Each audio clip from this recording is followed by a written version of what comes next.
Okay, Monday, January 22nd, 2024. Our little girl is 16 days old. So in this video, I wanted to talk about, preparing for natural childbirth, what my wife and I did, mostly her. But, as a guy, you got to be there doing the same things, as a coach, as one would say, or as a training partner, or I don't know, if one person is not into training and fitness and nutrition and the other is, it's really hard, so keep each other going. So, before we were even thinking about having a baby, we were already quite fit people.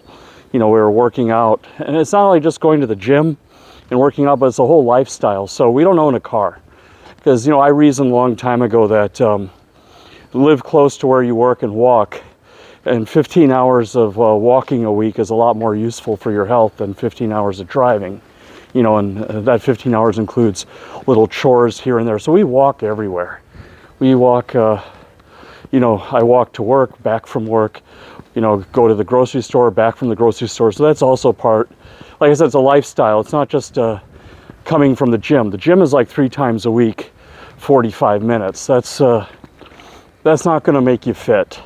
I mean, it might make you in shape or something, but fitness is like a way of life. And then eating, we eat really carefully. We eat really well.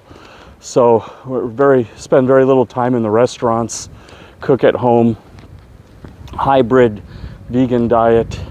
My wife can digest milk and everything, so she doesn't need to do the vegan and vegetarian thing. Let me just say hi to my friends. Yeah. Hello, bro. Hello, how are you? How are you? Very good, bro. Yeah, very good day. So Usyk will beat Fury. Decision. All right, we see you. All right, bye-bye. Oh, I gotta fix my backpack.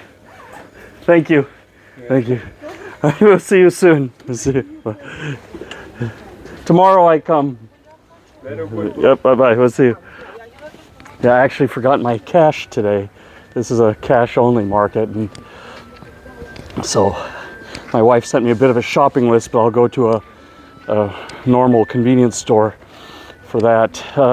So yeah, the fitness, it's like I said, even the walk to and from the gym. So it's around 1.25 US miles each way, around, 1,700 meters to get to the gym and back, something like that. So, already every day we had a goal to walk like 10 kilometers, 10 or even more. But you don't do it all at once. You got to do it throughout the day so that the body is always moving. Now I have an office job, I'm sitting, but I make a point to get up and move around. So if you're sitting like long stretches of time, you've got to kind of engineer something in your routine where you've got to walk to the other side of the building, or, I guess you just do some small gym workout in the middle of the day to keep yourself moving, just a jog even, like an easy jog. You don't have to be training like David Goggins, for Leadville, Colorado, 100-mile or anything like that. But really, that's what we did. We kept moving, drank a lot of water. All the water we have is filtered. I have a system called Zero Water. It's probably one of the most sought after water filtration systems. It gets everything out. It's like a 0 parts per million solution. So filters are really expensive.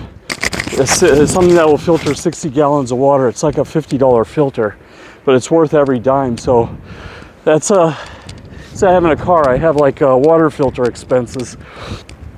And especially here in Ukraine, we're not in the European Union, so we don't get this clean tap water.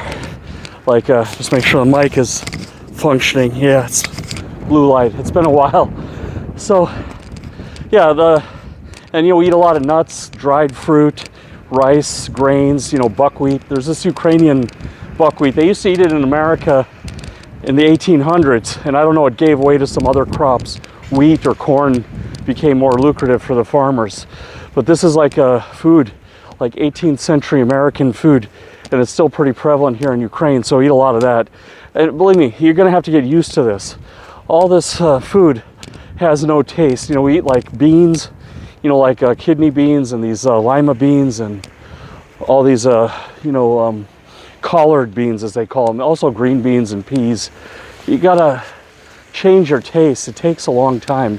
But then after a while, it's like you feel weird if you don't eat this stuff. I mean, you know, if you go to McDonald's, you feel it's a good taste, and then like, it's like having a hangover.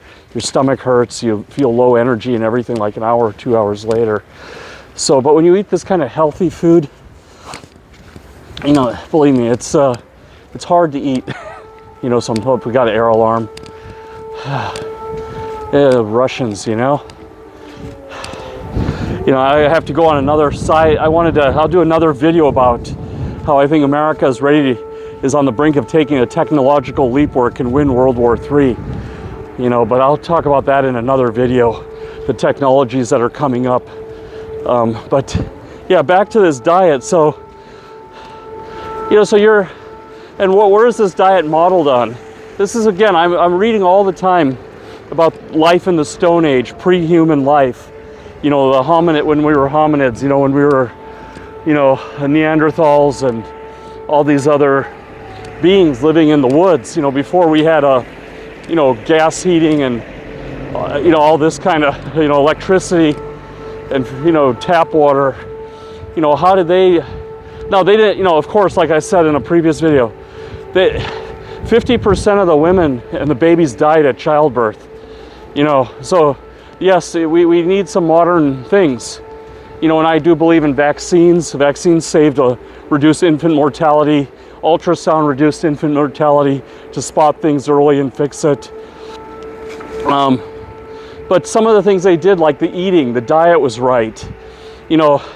So exercise, what does exercise do? Exercise gives you good blood circulation, and diet gives your body the nutrients required to support a pregnancy or to support your wife during her pregnancy, because you need a lot of energy for that too. Believe me, there's a lot of hormones and mood swings and stuff you just have to work through. But so you have to get the blood circulation down. So most of your working out is going to be like early human working out. They were tracking mammoths and deer and stuff for like days on end. So they were like endurance athletes and they were cardio monsters, basically marathon runners, triathletes. You do need to do some weight training, weightlifting and stuff, get all the muscles strong, do yoga, do stretching, because we're not swinging around in the trees and doing all this random work. And it's the only way you can really simulate that is with some gym workout, where you're picking up branches and, like I said, random stuff. And then the nutrition, you just want to have a chemical-free diet. Everyone's complaining about vaccines being some conspiracy. I would say restaurant food is, that's a killer. That does a lot more harm than any vaccines did. All the chemicals and preservatives and flavorings they put in the food. So we stopped eating at restaurants, eat at home. Now, it's not completely like a Spartan diet. We have fun. We have apple pie. The guy in the shop, he has another store that sells, he's from Turkmenistan. I finally got the stand right. I thought it was Uzbekistan, but he told me it was Turkmenistan this morning, and everything. But he has another bakery, like one of these like boxes, that you see all over Ukraine, that sells like Georgian recipes. So there's like an apple cake we get there. We get very high quality Swiss chocolate. So those are our desserts, like Lind dark chocolate, homemade apple pie. My wife bakes pretty good stuff.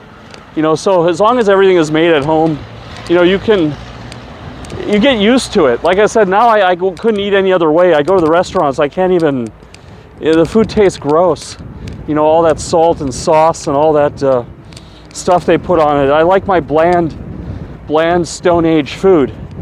But yeah, this is what you got to do, like 6 months before even getting into pregnancy and stuff, is get yourself in shape. Get your diet, fitness, everything. You got to be training. So I mean, I would recommend running if you can do it. My wife was running, but not everyone can run. But walking fast, is good, or doing that Nordic track ski machine. Just anything that gets the blood moving, because everything is about blood circulation, delivering nutrients to the baby.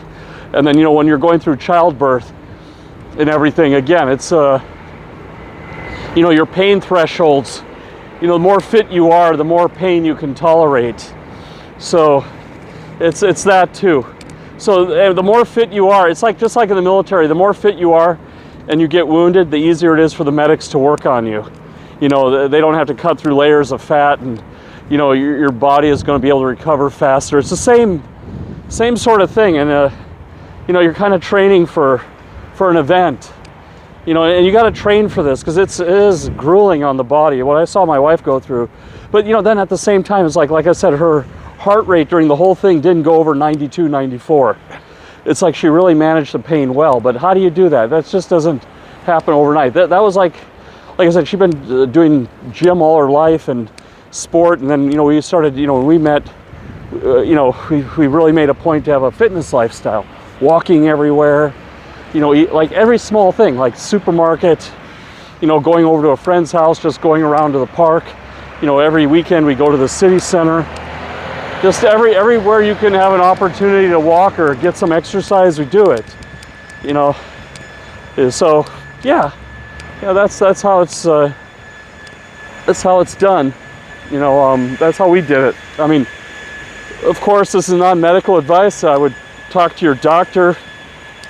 I would only recommend, we decided to go natural childbirth because we did an ultrasound, 1 week before, on the 39th week. The baby's usually due on the 40th week. And the baby came 1 day before the predicted day. She was supposed to come January 7th. She came January 6th. So it was like the science is spot on. This whole pregnancy stuff, they have a lot of data and everything, so they can predict things pretty good, I feel. I mean, not all the time, but most of the time. And so everything was right for us. The baby's position, the baby's weight, the baby's heartbeat, everything was right. Now, if your baby is like in a breech, where the feet are going to come out first, or there's some other problem with the heart rate or anything like that, then of course you've got to do a C-section, take epidural and all of that. But if you can do a natural pregnancy and everything is right and you're fit and you're for my wife, it went I think, she doesn't think, but average labor and pregnancy, baby delivery is like 18 to 24 hours. She was done in 15. So she endured that pain, and then afterwards there was no, getting off of the anesthesia, no as extra risk. When they do anesthesia, there's always they have to drill a hole in your back, and there's always some added risk. So all that was avoided and everything. So, but it's not for everybody. Like I said, you have to embrace the fitness lifestyle. You have to enjoy eating Stone Age food. You have to just stuff without flavors and excess salt. Salt was a luxury in the Stone Age. We use it very sparingly. One salt shaker we have lasts a whole year.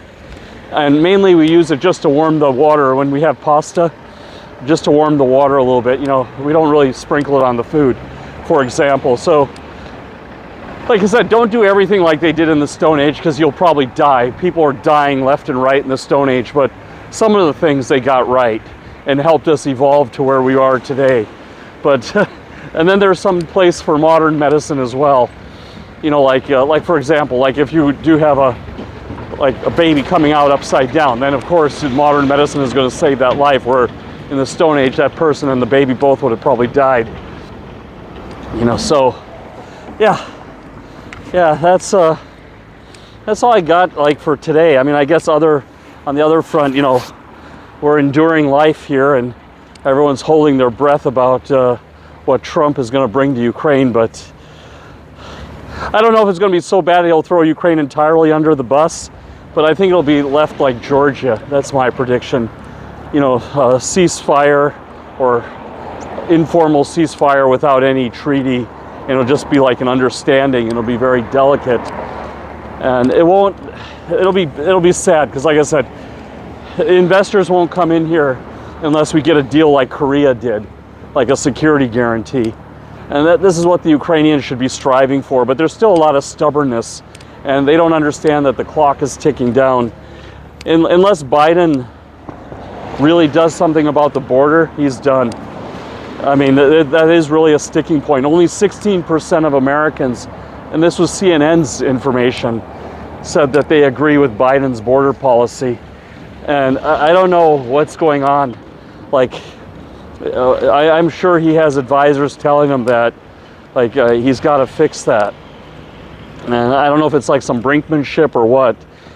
But you know, if Biden does, let's say, fix the border to everyone's liking, a lot of moderates will swing back the other way, and it'll be a very close election. But right now, Trump has run away, you know, even in the sports betting halls. So for Biden to get back in the race, he's got to fix the border. And even like the Democrats now, like some of them are protesting and creating their own statements that they don't like it. So maybe it'll get fixed. It looks like, I mean, this might be the beginning of some progress, that people are shifting around and things are happening. So maybe we'll get something, and then Ukraine can breathe a little easier. But I don't know. It's like 10 months left. You know, we're in month 1, and yeah, month 11 is the election. You know, so in a year from now, about a year from now, is the inauguration. So yeah, they got to get the clue that the clock is ticking, and right now it's not looking good for Joe Biden, and he's got to get a better VP candidate too. That's the other thing is, if Joe Biden passes on, right? He's pretty old. That could send the whole. That's the other big risk for the Democrats that they got to address, to have someone waiting on the tarmac ready to go. Probably like Joe Manchin. He actually would have a chance against Trump. He's a little bit more to the center. You know, and even Mitt Romney liked him. So we will see. It's like I said, it's interesting if you don't live in Ukraine, and it's scary if you live in Ukraine, what's going on here. So with U.S. politics. But anyway, take care, and we'll see you next time.